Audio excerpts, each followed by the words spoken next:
ভগবান কৃষ্ণের ভক্ত সবসময় অনন্য সাধারণ। শুদ্ধ ভক্তের কৃষ্ণ প্রেমের তুলনা জগতের সব দৃষ্টান্তেরই ঊর্ধ্বে। ভক্ত তুলনাহীন, ভক্ত হৃদয় নিখাদ প্রেমের আকর। শোনা যায় কৃষ্ণ এই রূপ বা কৃষ্ণ ওই রূপ, কিন্তু কৃষ্ণের প্রকৃত স্বরূপ এই অনন্ত ব্রহ্মাণ্ডের কেউই ব্যাখ্যা করতে পারেন না। ব্রজে এক অদ্ভুত সাধক বাস করতেন, তার নাম মাধব দাস। তিনি ভগবান কৃষ্ণকে অসম্ভব ভালোবাসতেন। কৃষ্ণের প্রতি মাধব দাসের ছিল সীমাহীন প্রেম। তিনি এক অদ্ভুত ভাবের সাধক ছিলেন। সকলের ভিতরেই তিনি তার প্রাণধন, জীবনের জীবন ভগবান কৃষ্ণকে দর্শন করতেন। প্রত্যেক জীবেই তিনি কৃষ্ণ রূপ খুঁজে পেতেন। বিরাগী এই ভক্ত কুঞ্জবন লতা পাতার মধ্যেই বসবাস করতেন। সারাদিন ভগবানের মধুর নাম উচ্চারণ করেই তিনি দিন যাপন করতেন। কিন্তু জানেন এই অনন্য ভক্ত ভোজন কি করতেন? আশ্রমে যে সাধু সমাগম হতো, সেই সাধু ভক্ত যেই ভোজন গ্রহণ করতেন, সেই ভোজনের উচ্ছিষ্ট মাধব দাস একত্রিত করতেন।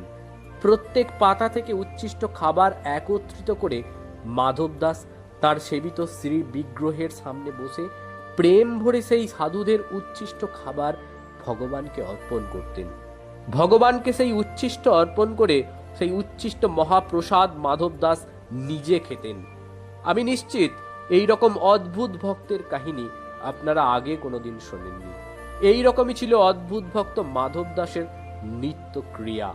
ভগবানের প্রেমময় নামে ডুবে থাকা এবং সাধু সন্তদের খেয়ে যাওয়া ভোজন থালি থেকে উচ্ছিষ্ট সংগ্রহ করে প্রথমে তা ভগবানকে অর্পণ করা এবং পরে তা নিজে গ্রহণ করা।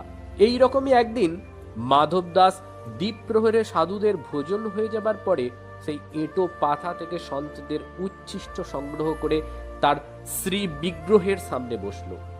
ভগবানের নামে ডুবে থাকা মাধব দাস সেদিন ভুল করে ভগবানকে সেই উচ্ছিষ্ট ভোজন নিবেদন না করেই নিজের মুখে তুলে নিল। মুখে নেওয়া মাত্রই মাধব দাসের স্মরণে এলো যে আমি কি করলাম, আজ ভগবানকে ভোগ নিবেদন না করেই ভোজন গ্রহণ করছি।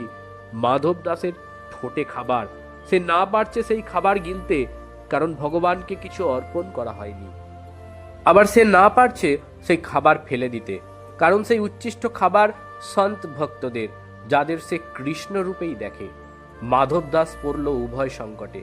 সে ভাবল, আমার সাধুরূপী ভগবানের এটো আমি ফেলবো কি করে, আর আমার ভগবানকে নিবেদন না করে আমি খাবার গিলবই বা কি করে। সন্ধ্যা হলো। সন্ধ্যা থেকে রাত। মাধব দাসের জু চোখে অশ্রুধারা। কাঁদতে কাঁদতে সকাল হয়ে গেল। তখন প্রেমের ঠাকুর কৃষ্ণ আমার ভক্ত মাধব দাসের সম্মুখে প্রকট হলেন। কারণ ভগবান দুটি জিনিস সহ্য করতে পারেন না, এক অহংকার, দ্বিতীয় ভক্তের চোখের জল। ভগবান বললেন, মাধব দাস তুমি কাঁদছো কেন? আজ আমার ভক্তের চোখে জল কেন? তখন মাধব দাস ঠোঁটে খাবার নিয়ে কোনো কথা বলতে না পারায় ইশারার মাধ্যমে ভগবানকে সব বোঝানোর চেষ্টা করল।